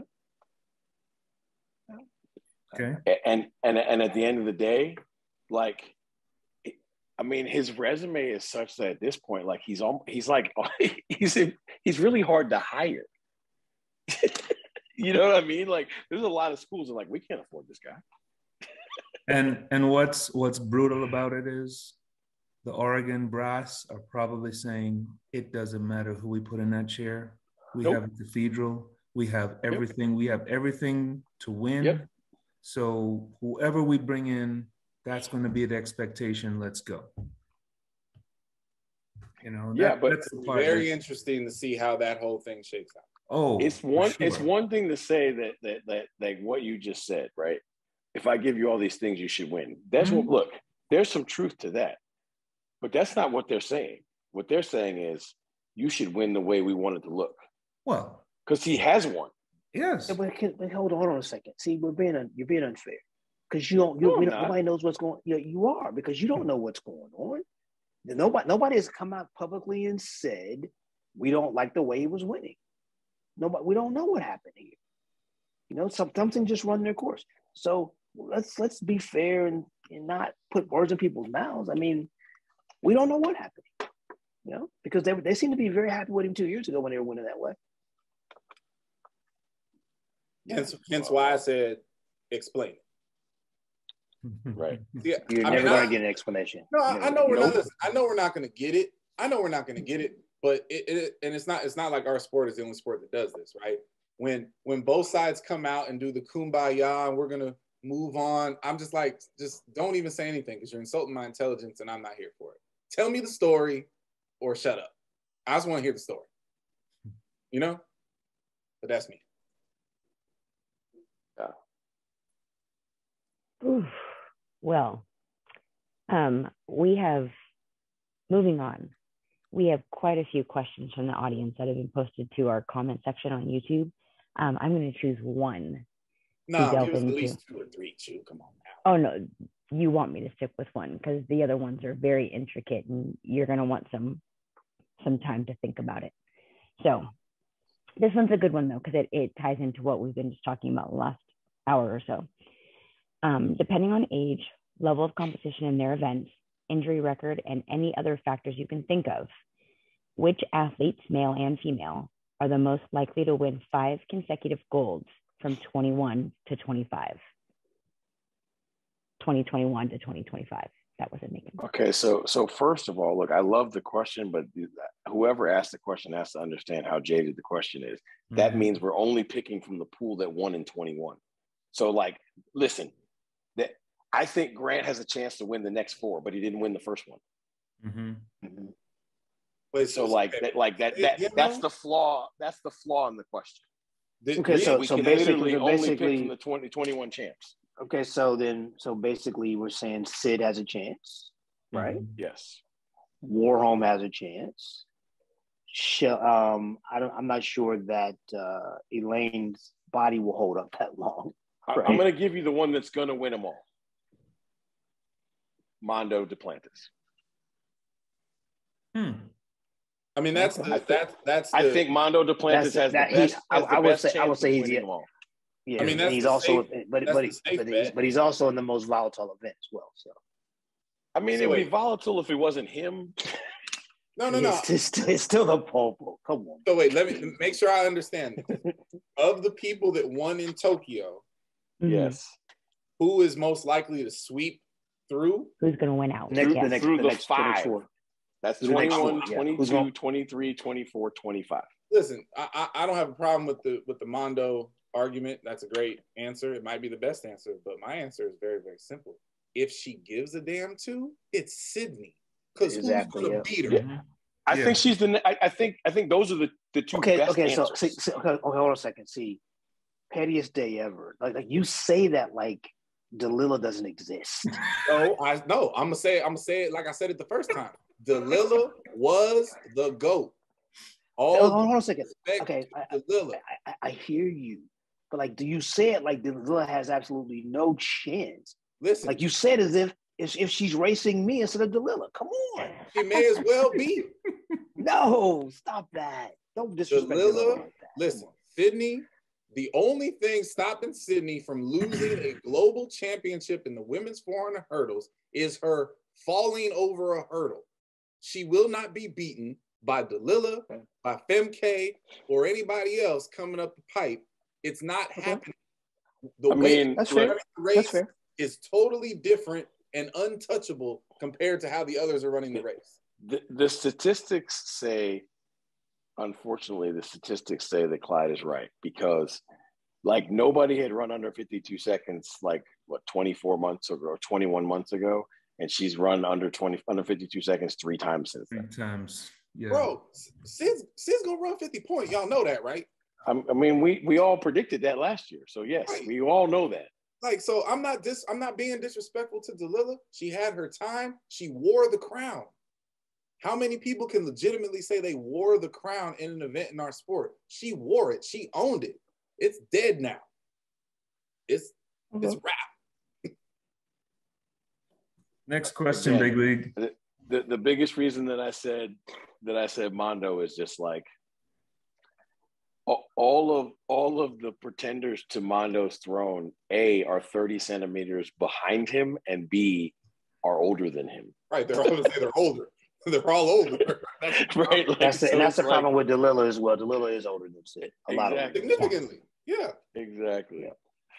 I mean, honestly, I don't think there's anybody else that has a chance but those two. Yeah, no. Warham can't do it?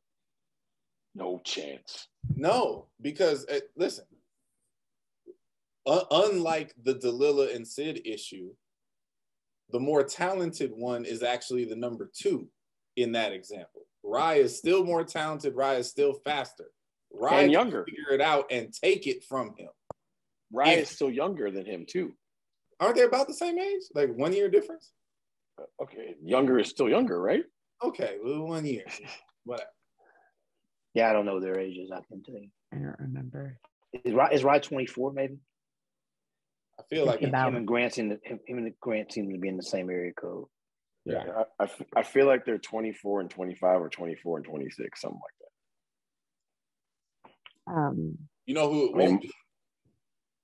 It won't be Parchment. Oh my God. 24. Rise 24. No, you know who it won't be? It won't be Marcel Jacobs. He got a better shot than some of them.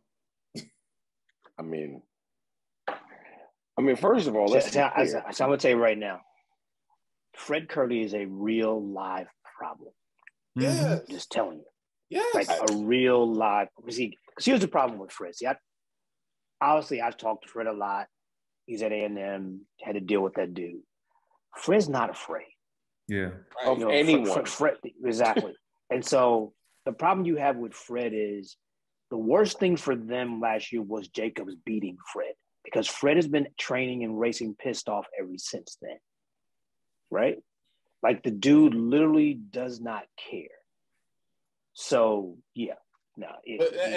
Honestly, that's why I'm really intrigued to see that race ultimately, because I think Jacobs is built the exact same way mentally, and he don't care, and it's his crown right now. So I'm here for that race. Like I can't wait for that race. It's gonna be a doozy. Can we cheat and say the U.S. men's 4x4? No. No. I think they're going to win all 5. You know what? I think the U.S. women's 4x4 is going to win all 5 too. Right. Oh no wait no wait. I'm sorry. How dare we? We actually missed one. A thing Mo. Mm-hmm. Who's going to beat her? That's true. So here's what I'll say. Listen, I definitely think that is a great call. That is a great call. 2 laps, man. No, I get it. It's weird. It can get tactical. I get all that. But I agree. Like I cheat. Like, listen, I think that the room that of people we're talking about has like 3, maybe 4 folks in it. Yeah. See, the problem that the world has with a thing is, like in mid distance or distance races, like you could usually tactically do things to set yourself up, right? You know what I mean? But she's the strongest and the fastest. So what the hell you gonna do? Yep. Any way you want to run it. Right. Yeah. Like you don't want to play that game with her no matter what you do. So no. That's a good point. You just don't want to really race her. That's probably not the greatest thing. They could let Caster back in, and then maybe it'll be a race. True. I mean, that would be interesting. What we got next, Chew? All right. They didn't want to go there with that one. They didn't like that. No, we're gonna leave it. Nope, change it. What are your thoughts on Coach Glenn Mills' opinion on a lot of things, including World Championships staged every 2 years should become an annual event and must only include the most elite performers in every discipline? I saw that opinion in writing, and I almost didn't fully understand it. I don't think Coach Mills was as clear as he could have been. If he is suggesting, it's clear, World Championships should be every year. I agree, except the Olympic year, right? If he is also suggesting that World Championships should be a one-off race with the top 9 in each discipline, I fundamentally disagree with that. Because how do you measure it? The entire ranking system is utter shenanigans. It is. Like it's the most corrupt thing. It's Trump level corrupt. So wow. Now if he's saying it should be top 16, much like the NCAA football debate, I have less of a problem arguing about who's number 16 than I do about who's number 8. You see what I'm saying? So the problem with his example is the ranking system is trash and corrupt and undefinable. And his model would squeeze out the collegiates that could legitimately make and win those competitions. So my opinion is this. I get the sense that the governing body of track and field would like to move things to a tennis style situation. No doubt. And the idea is that you're getting your very best lining up against each other for 14 competitions, right? You know, and we all know that is not happening. That is not happening because of politics, because of agents, because of shoe companies, because of, I mean, you name it, shenanigans, because of all of that, right? There are times where US athletes are not going over to Europe, right? And I mean, the odds that European athletes are coming over to the US to compete in New York and Eugene, I mean, no, that's not happening. So it's laughable the number of athletes that are not going to participate in World Championships that are going to go to Commonwealth.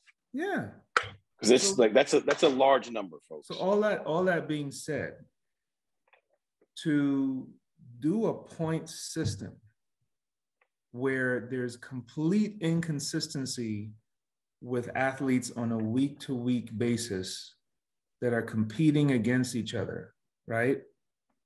It's always going to be disjointed. So you're never going to get the right 9. Never. You will never get them to line up at the World Championships, the annual World Championships, where you can barely get the right 32. I mean, it's impossible. I mean, so who was Glenn Mills' prize pupil? Oh, exactly. Works for both, doesn't work for everybody else. Yeah. I would like to have Worlds every year. That's all I got to say about that. I'm cool with Worlds every year. I'm down with that. Yeah, I just think you got to give them a break sometime, man. It's funny that everybody, like, having worlds every year just cheapens it. Like the fact that it happens every 2 years makes it more valuable. It's the reason the Olympics is the most valuable. Well, then we got to pay. What I would really be here for is for World Athletics actually putting funding behind the Olympics. Like that makes a ton of sense. Sure. Yeah. I would also like to see track and field go to like a golf model where there's a certain number to where you're a professional, right? You know what I'm saying? Like I don't know if you guys know this, but like there's 126, I think it is. It's either 125 or 126. Yeah. And then after that, like below that, you have exemptions. So like you can be like in parts of the tour or whatever, but you don't have a full tour card, which means you have to compete basically in the minor leagues, right? Like that's what track needs. That's what track needs. Track needs you need to be top 30 in the world. Pick a number. You need to be top 30 in the world by a system that makes sense, not our current ranking system, to have like a professional track and field card, right? If you don't qualify for that card, right, then you go on the B circuit for a year, and you have ways to earn your way back. But that's half the problem that's wrong with track. It's like there is no bottom. Right? Like, I mean, look, there will be people who compete in world championships. There may be somebody that even wins a medal that literally makes no money in track and field this year. Now imagine that if you wanted to keep your contract, you had to stay in the top 30. Right. Imagine that. Right. You don't think that would light a fire under those folks to go run and compete? It'd be a lot more. Come on, man. Anyway. All right. Well, let's wrap up. I'm going to bring back Would You Rather for a quick minute and let Mr. Carnage himself endure some carnage. Oh, geez. Yeah. Okay. I wasn't prepared. These are always good when I'm not prepared. All right. Would you rather be forever young or forever mature? I was nice and you said mature. I would definitely rather be forever young. Got it. Would you rather wear Monarchs or New Balances? Are Monarchs, that's the Air Pat Henrys? Is that what those are? I'm not going to say yes. Those are the Air Call the Cops 500. The Air Call the Cop 500s. My face is twitching, right? You said Monarchs or New Balances? Yes. That's a tough. That's Carnage for sure. I'm gonna pick New Balances just because we're gonna try to bring sexy back. Oh my gosh! Because you can't dress up a Monarch. Would you rather be on the ESPN top 10 or not top 10? Top 10 for sure. Would you rather be Superman's sidekick or Batman's? Sidekick? I'm not trying to be nobody's sidekick. Oh my gosh. I mean, if I have to choose, I guess I would rather be Superman's sidekick. I'm definitely not going to be Robin. That's not a thing. I wasn't saying Robin. I said you could be your own. Batman's sidekick is Robin. Would you rather have short-term memory or long-term memory? Only? I can only get one or the other? Yeah. Oof. Jesus. In your profession, short-term memory. Yeah, I was like, definitely short-term memory. Jeez. That's funny. CDA, it's not. I work for this one. Would you rather forget your trainers or your spikes at a meet? Definitely rather forget my trainers. Got it. Yes. Would you rather have a personal chef or a personal maid? Personal chef. I can clean up after my damn self. I'm a grown-ass man. Okay. Would you really? rather have That's what we're gonna do? Would you rather have a full tank of gas or a fully charged phone? Tesla. Fully charged phone. For sure. Okay. Good job. That was my last question. Gentlemen. Are we supposed to stay in the realm of would you rather? That is your choice. I have not pinned you all to would you rather. I think I should either go first or last. Go last, petty man. All right, Governor Sir Lucious. Question or would you rather attend the Super Bowl or the 7th game of the World Series? Ooh. There's absolutely no question about that. I would much rather attend the Super Bowl. Yeah.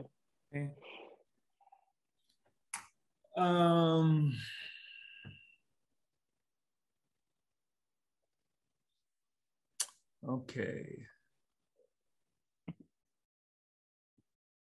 Would you rather see your son hit the winning shot in the NBA Finals, Game 7, wow, or would you rather him hit a dinger, walk-off dinger to win the World Series?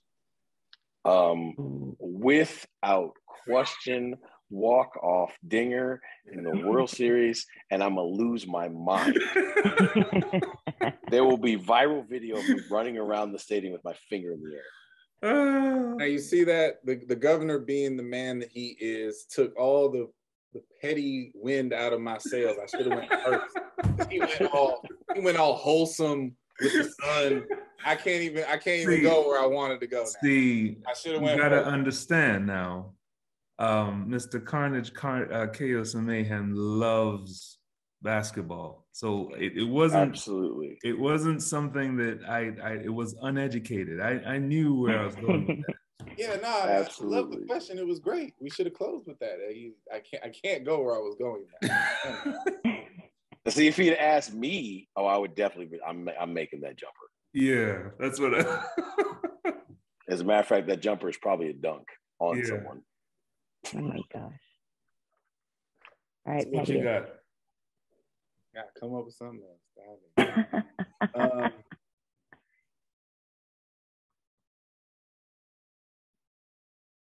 Would you rather see Sydney upset in the 400 hurdles or Warholm upset in the 400 hurdles? Okay, so like in your head, that sounded like a good question. And I get that, right? Like in your head, because you didn't think listen, I would definitely rather see Warholm upset because I want to see Rye win. Yeah. You don't want to see Delilah win? Delilah has already won. I understand. But right? And not just that, I don't want to see Sid lose. I understand. Right? Like you basically asked me, like, do I want to see Sid lose or see Rye win? Like, that's an easy one. I want to see Rye win. Fine. I'll go with my original one then, because we're back in the negative space. Bring it. Would you rather watch Chew eat the frozen chocolate-covered banana or a peach?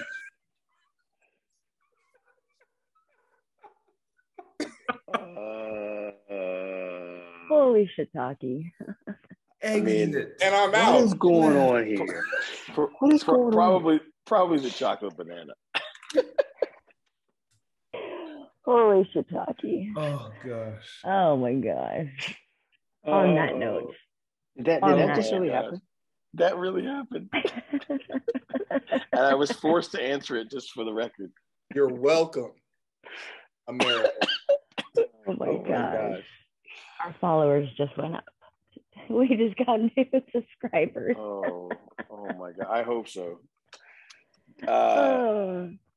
Big League Chew told me today that we're about to go Instagram for the show. We're gonna start really seeing what kind of followers we have on this show. So just saying, some folks are asking. That's on Big League Chew. She says she's doing that. Okay. Anyhow, we're going to close out the show with some heartbeat props. We're going to save our souls. I'm going to go first. No, I am. Real quick. Only because it's quick. Today, on the day that we're recording, it is my son's birthday, Sean. So I know he's been brought up and my kids have been brought up lately. But it is his birthday. He is officially 14. And so just want to say happy birthday. Love you. Keep kicking butt. Love the decisions you're making for the most part. And love to see you grow up, sir. I'm going to give my heartbeat props to the NCAA coaches and athletes who are back out here in Eugene again. And we are all dragging, and I do mean dragging, but we will find a way to fight through this. Great job, everybody concerned. Mr. Bless Lucious, all of your heart. I have a question. We all know that you left Eugene, but did y'all people leave Eugene, or did y'all just stay? No, we left. Okay, just one. We left. Yeah. I would like to give heartbeat props out to 5 individuals that have been hired in the last week. Alan Johnson, Leroy Burrell, Rosalind Joseph, David Neville, Dwayne Ross, well-deserved. And, you know, I wish all of you the success. I feel like we're in a place where young coaches, first-time coaches, the knowledge, the wherewithal, the examples, they're all out there. They're all out there. The mentors are out there. Reach out. Reach out. Because I think at the end of the day, I mean, we do go to battle every year. We do go to battle indoors and outdoors, and it's cutthroat, and you can say all you want. But at the end of the day, man, the young athletes that you're coaching and you're developing, that's what's important, okay? And there are folks that are right there. You can reach out and touch them. You can reach out to them. And if you don't have their numbers, there are people that know their numbers. What we're seeing right now, what we just saw this past week, I mean, incredible. And we need to see more of it. We need to see more women getting these opportunities. We're talking about 50 years of Title IX. We need to see more of it. And you know, I'm excited for the sport. Congratulations, lady and gents. Well done, sir. Well said, sir. Well said. Coaching carousel season is always fun. My heartbeat props actually go out to the baby who we opened the show with, to baby Kai. His mother had some business overseas, and I know that was incredibly difficult for her to leave him for the very first time. I'm sure she was panicked, but me and the little man played, you know, we played single dad for about 3 days. And let me tell y'all something. I don't know how single parents do anything, because listen, and when I tell you my baby boy is peaceful, he really is. He really is. And you know, as a person who grew up mostly with a single parent, I don't know how anybody does that, especially, you know, working professionals. So props to the little man for surviving and being the awesome, you know, specimen that his mother has molded him into. But props to single parents everywhere, because yeah, I don't know how y'all do that. He's not even mobile yet. Just wait. No, hey, listen, he was cool. We chill. We everybody survived. There were no incidents. We were good. But yeah.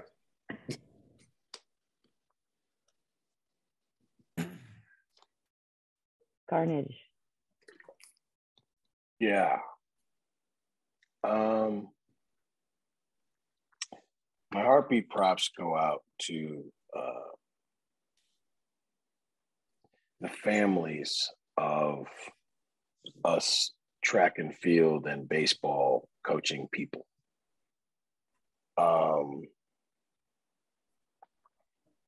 We're about to get to July, which means we're just about at 7 months straight of pretty much being gone. And our families and our significant others have had to wear that. They don't complain too much. they know that's the job they signed up for. And it's pretty amazing what significant others and families of coaches and, you know, agents and such do, because they don't see us that often. You know, like we're there, but not really there. And the fact that it all works itself out mainly comes from them, not us. If we're going to be clear, right? Like most of us are good with a computer, a stopwatch, and a track, or a computer, a stopwatch, and a baseball field. And you know, our children and our significant others stand in the gap for us as it pertains to, like, this is normal, it's okay. You know, this is how we're going to progress, and we're going to end up all being really good people. And it's at this time of the year every year that I guess that's like, I'm faced with that reality that, yeah, we're gone a lot.